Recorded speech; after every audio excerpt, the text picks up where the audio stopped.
two, three. Hello et bienvenue dans la nouvelle saison de Hey, viens on discute. On va parler relations dans cette saison. Cette idée m'est venue après une rupture difficile. J'ai profondément réfléchi à la place qu'occupe la relation dans nos vies amoureuses ou non. Alors j'ai décidé d'en parler, de m'éduquer sur le sujet, d'inviter des experts pour comprendre les rouages de notre sphère relationnelle. Devons-nous déconstruire, agir, revoir nos modèles, mettre des choses en place ? Spoiler alerte, je n'ai pas de recette miracle, mais je suis persuadée qu'en parler, s'intéresser au sujet qui nous touche toutes et tous, ouvre des portes, éveille les consciences, ce qui nous permettra, je l'espère, de relationner sainement pour une belle évolution collective. Belle écoute! Bonjour à toutes et à tous, je suis heureuse de vous retrouver pour un nouvel épisode de Hey, viens on discute. Aujourd'hui, j'avais envie d'être dans la continuité. Le dernier épisode portait sur l'amitié. J'ai enregistré un épisode avec 2 de mes amis très proches. On vous parle de notre vision de l'amitié, on vous parle de notre histoire, on vous parle de tout ce qui est en lien avec l'amitié selon nous. Et aujourd'hui, moi, j'ai décidé de parler de l'amitié, de la sororité et de la rivalité féminine. Pourquoi ? Parce que je pense que les 3 sont liés et que ce sont des sujets très impactants dans notre société et qui viennent finalement infiltrer plusieurs autres relations. Donc la relation qu'on a à nous-mêmes, due à la rivalité qu'on peut avoir entre nous, ou la sororité du coup, le rapport qu'on a avec les autres femmes finalement. Voilà, donc je trouve que c'est intéressant d'en parler. Moi aujourd'hui, l'amitié de toute façon, comme vous l'avez compris, c'est l'une de mes relations les plus importantes. C'est-à-dire que c'est une relation que j'ai choisie, c'est un berceau qui est pour moi bienveillant, avec des personnes avec qui on partage des valeurs communes, on s'entraide, on s'aime, on est là les unes pour les autres et vraiment c'est une des relations pour lesquelles j'apporte le plus d'importance. En tout cas, j'ai décidé aujourd'hui, quand je dis aujourd'hui, ce n'est pas aujourd'hui en cette date, mais dans ma vie, en fait, là, ça y est, j'arrive vers 30 ans, donc c'est vrai que je trouve qu'à la trentaine, on repense beaucoup de choses. Et là, en l'occurrence, je pense que j'ai envie de voir et d'instruire mes relations différemment et de pas me dire qu'une seule relation suffira à combler ma vie et de reposer, même si c'est 60-70% sur cette relation, donc en général qui est la relation amoureuse, et ben moi, j'ai pas envie. Parce que selon moi, tout ne peut pas être apporté par une seule relation, même si elle est très belle et très saine, etc. Je vous parle du coup d'une relation amoureuse plutôt saine, hein. Mais pour moi, tout ne peut pas être apporté d'une seule relation, mais plutôt d'un ensemble de relations. Donc, trouve un équilibre entre toutes ces relations-là qui sont saines et qui nous apportent des choses différentes et donc qui nous correspondent aussi. Quand je parle de ça, je parle de l'amitié, je parle de la famille, je parle du couple s'il y a couple. Ça peut même être des relations qui sont instruites sans couple. C'est-à-dire choisir de ne pas relationner et d'avoir de couple et d'avoir d'autres relations qui nous comblent tout autant. Voilà, je réfléchis beaucoup à ça et à cette norme finalement qui est un peu imposée aujourd'hui, qui apparemment ne correspond pas à tout le monde quand on voit le nombre de déboires relationnels amoureux, quand on voit le nombre de personnes brisées par ce qu'on appelle l'amour, parce que l'amour en soi c'est un beau sentiment et il est beau, il est bon, mais en tout cas le couple tel qu'il est instruit aujourd'hui brise énormément et le système en fait dans lequel on met ce couple brise aussi et justement on va y venir aussi, c'est des choses qui sont liées à ce dont je vais parler aujourd'hui. Tout ça pour vous dire que moi en tout cas l'amitié aujourd'hui est pour moi l'une des plus belles choses que j'ai au monde et j'ai la chance d'avoir des superbes amis. Donc voilà pour l'amitié. Et donc le parallèle que je voulais faire, c'est un parallèle avec bon là on va parler du coup en considérant qu'on parle d'amitié entre filles. Moi très honnêtement j'ai 99% de filles dans mon écosystème en tant qu'amie et je me sens très bien comme ça. Et donc on peut parler dans ces cas-là aussi de sororité. La sororité, qu'est-ce que c'est ? La sororité, c'est le fait d'être solidaire entre femmes, de s'apporter notre soutien, de se regarder avec bienveillance et d'être là les unes pour les autres en fait. Et ce principe-là, il est très mise en avant aujourd'hui dans notre société parce que on en a besoin, on va pas se mentir. Là à un moment il y a un tel clivage qui se fait dans notre société sur beaucoup de sujets qu'il est important, je pense, en effet, de se souder entre nous et de s'apporter notre soutien. Aujourd'hui, je pense que c'est essentiel et la sororité, très clairement, avec toute la misogynie, avec un monde qui est assez dysfonctionnel et qui est complètement patriarcal, c'est-à-dire qui qui est inégalitaire de base pour les femmes en plein de lieux différents, la sororité a tout son sens et est clairement comme une arme finalement face à tout ça, face à ces inégalités, face à ces violences, face à tout ce qui peut être vécu au quotidien par les femmes. Donc la sororité, c'est vraiment une belle chose. Ça nous permet d'avancer ensemble, ça nous permet de nous réparer, ça nous permet d'avoir des lieux de recueillement, des lieux où on se sent bien, où on se sent libre aussi. Je pense qu'il y a une certaine liberté qui se dégage de ça. Et d'ailleurs, c'est l'essence de Girl Squad. La sororité, c'est l'essence de Girl Squad parce que c'est un accompagnement qui est dédié aux femmes et il permet aux femmes de se retrouver dans un lieu où on est là pour s'écouter, on est là pour apprendre des autres, on est là pour se libérer. Et en fait, on se rend compte qu'on n'est pas seul et qu'il y a que de la bienveillance autour de nous. Et c'est ça la sororité en fait. C'est pouvoir être nous-mêmes avec nos semblables et s'apporter des choses mutuellement, se rendre compte qu'on n'est pas seul, qu'on vit des choses similaires et qu'on peut s'apporter un réel soutien et qu'on peut vraiment être soudés les unes avec les autres. Et ça, c'est une réalité. La sororité existe. J'essaie de l'inclure de plus en plus, en tout cas moi dans ma vie, et c'est pas toujours facile parce que le système ne nous le permet pas. Les formes de relations non plus, mais ça on va y venir. Mais la sororité, c'est quelque chose de beau, c'est quelque chose de puissant même, je dirais. Et qui dit sororité ne veut pas dire ne pas du tout côtoyer d'hommes ou autres. C'est pas ça, d'hommes en tout lieu, hein, que ce soit des amis, que ce soit des parents ou bien des conjoints ou autres. C'est juste que c'est vraiment un endroit où on va trouver réconfort avec des personnes qui peuvent profondément nous comprendre en fait. Et ça c'est peut-être dur à entendre, mais c'est vrai que entre femmes, il y a des choses sur lesquelles on peut se comprendre. Nos cycles par exemple. Un homme ne pourra jamais comprendre ce que c'est d'être un être cyclique, c'est-à-dire d'avoir 4 phases dans le mois où on a des dosages d'hormones différents, ce qui fait que ça joue sur notre corps ça a des impacts sur notre corps, sur notre psyché, sur notre façon dont on va se sentir. Ça va avoir des impacts même physiques parfois pour certaines. Donc, en fait, à partir de là, ça parle de fonctionnement, très clairement de fonctionnement du corps humain. Tu peux pas, quand tu ne le vis pas, tu ne peux pas le comprendre, tu peux l'écouter. Ça, c'est déjà très bien de savoir écouter, de se dire, ok, il y a un truc qui marche différemment, peut-être je peux faire en fonction de ça, ou l'écouter quand elle m'en parle. Mais foncièrement, tu peux pas le comprendre. Et ça, de femme à femme, parce qu'aujourd'hui, on observe beaucoup de problèmes, par exemple, par rapport au cycle, par rapport aux maladies comme l'endométriose, SOPK, les syndromes prémenstruels, voilà, il y a vraiment beaucoup de choses. Aujourd'hui, on en parle et heureusement, mais c'est vrai que seule une femme peut comprendre ça et on peut se soutenir par rapport à ça, mais même outre ça, la sororité, soutien féminin, c'est quelque chose qui t'apporte beaucoup de bonheur et qui t'apporte beaucoup d'amour dans ton cœur. Et c'est pour ça, si je peux faire le lien avec l'amitié, où je disais tout à l'heure, pour moi, l'amitié entre filles, ou l'amitié tout court, mais là, en tout cas, on parle de l'amitié entre filles, apporte énormément de choses. C'est clairement une forme d'amour, clairement un lien qu'il faut construire, c'est un lien où il faut en prendre soin, tout comme une relation de couple, tout comme une relation avec sa famille.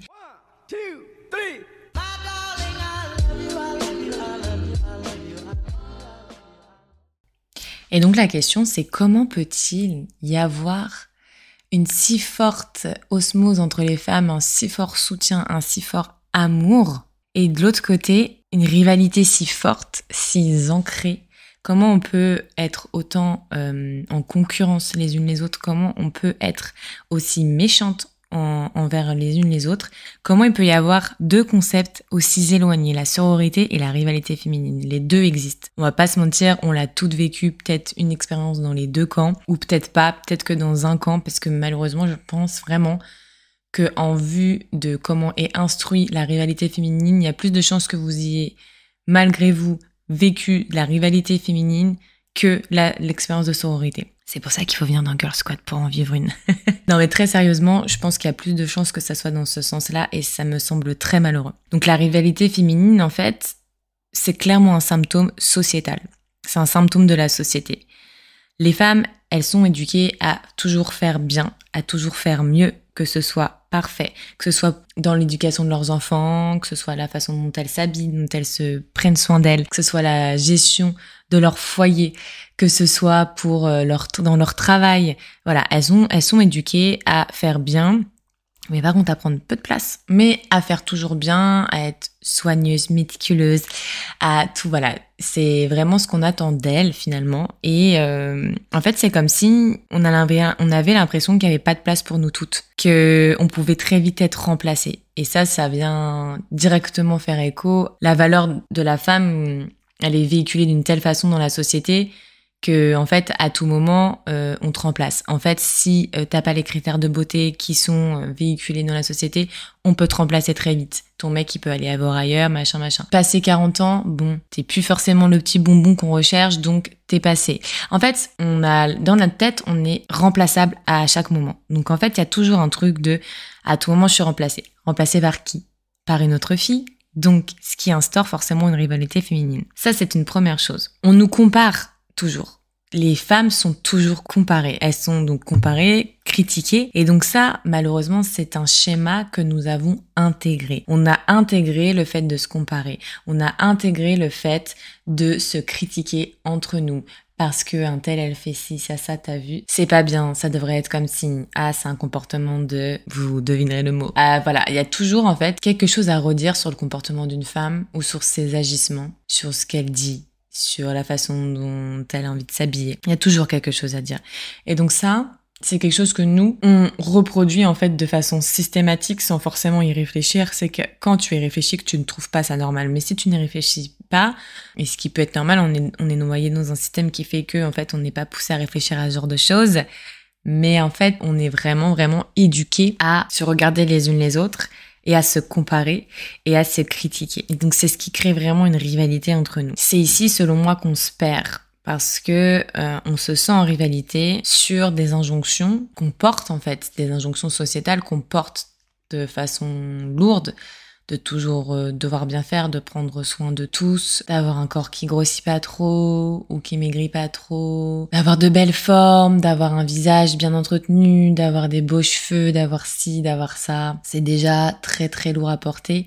Et en plus de ça, ces injonctions, on ne les a pas choisies, mais pour autant, on se compare et on se bat, entre guillemets, pour ces injonctions. Donc en fait, c'est double peine, parce que quand on regarde bien, on porte déjà une sorte de fardeau de façon un peu automatique. Pour certaines vont dire que c'est pas un fardeau parce que en fait elles s'en rendent pas compte que elles ont tellement appliqué cette façon automatique dans leur vie que c'est pas un fardeau, ça fait juste partie de notre vie de femme. Mais en fait quand tu y réfléchis, il y a rien qui nous oblige à faire ça, c'est juste parce qu'on porte aujourd'hui beaucoup d'injonctions, de le regard principalement masculin, on va pas se mentir, le regard principalement masculin, il faut que je sois comme ci pour qu'il m'aime, il faut que je sois comme ça pour être désirable, pour être ci, pour être ça. En fait, on se déchire pour ces injonctions qu'on a du mal à porter tous les jours et qui peuvent nous rendre malheureuses.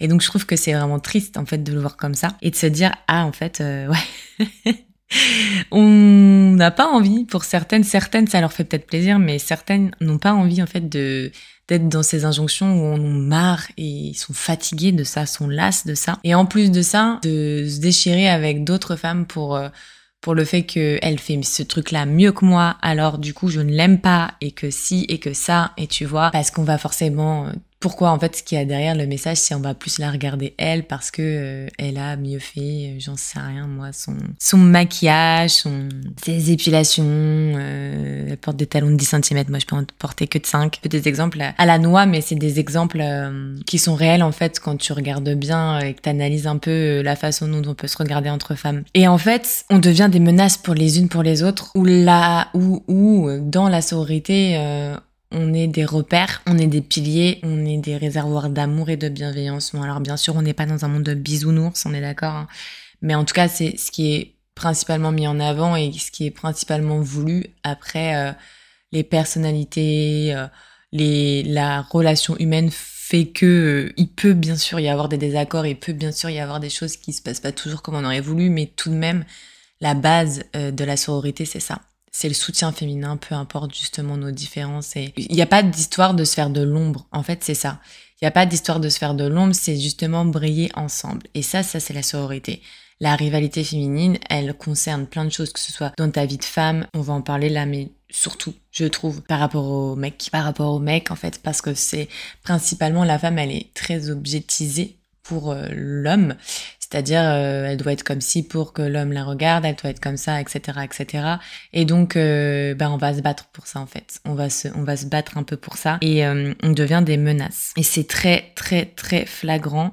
Vraiment, on se bat principalement pour les hommes pour être choisis. Ça sort pas de nulle part, en fait. Dans le sens où il faut quand même pas oublier que avant, le mariage était la seule porte de sortie des femmes. La seule porte de sortie pour être en sécurité dans cette vie-là, pour avoir financièrement une stabilité, donc un argent qui ne lui appartient pas, mais une stabilité, une vie sociale, pouvoir être reconnu dans la société, porter un nom et socialement pouvoir vivre et être une personne reconnue.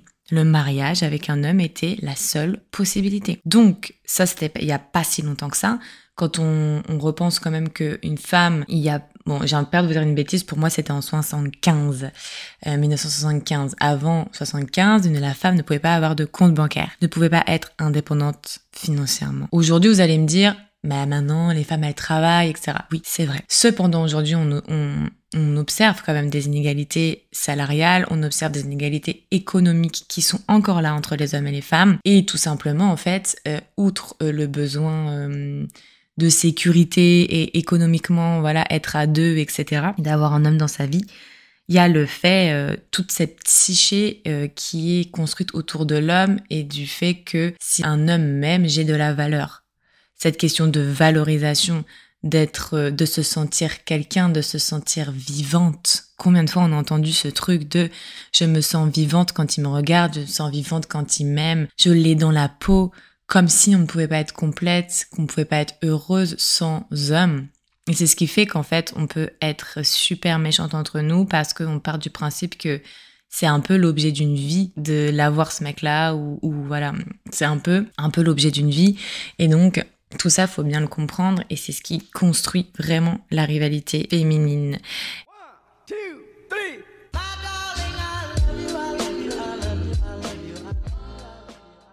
On veut sans cesse être validé par les hommes. On a peur de ne pas être assez. Je vous donne des exemples concrets. Est-ce que t'as déjà ressenti le truc de t'es avec ton copain, tu te balades dans la rue et là tu vois une belle nana et tu te dis purée, il va la regarder, il va la trouver belle et t'es là et t'es pas bien et ça te met un petit coup de pression là, tu te dis putain ils vont se regarder ou il va la regarder, puis tu regardes en coin, tu dis rien, tu fais la meuf, ouais non je m'en fous. Voilà, donc petit coup de pression. Te dire d'être dans un resto et de voir que, je sais rien, moi, il y a une nana qui est toute seule assise, que tu trouves jolie, et t'es avec ton copain et tu te dis, putain, je vais pas me mettre là parce que elle est là à côté, je vais me sentir mal à l'aise.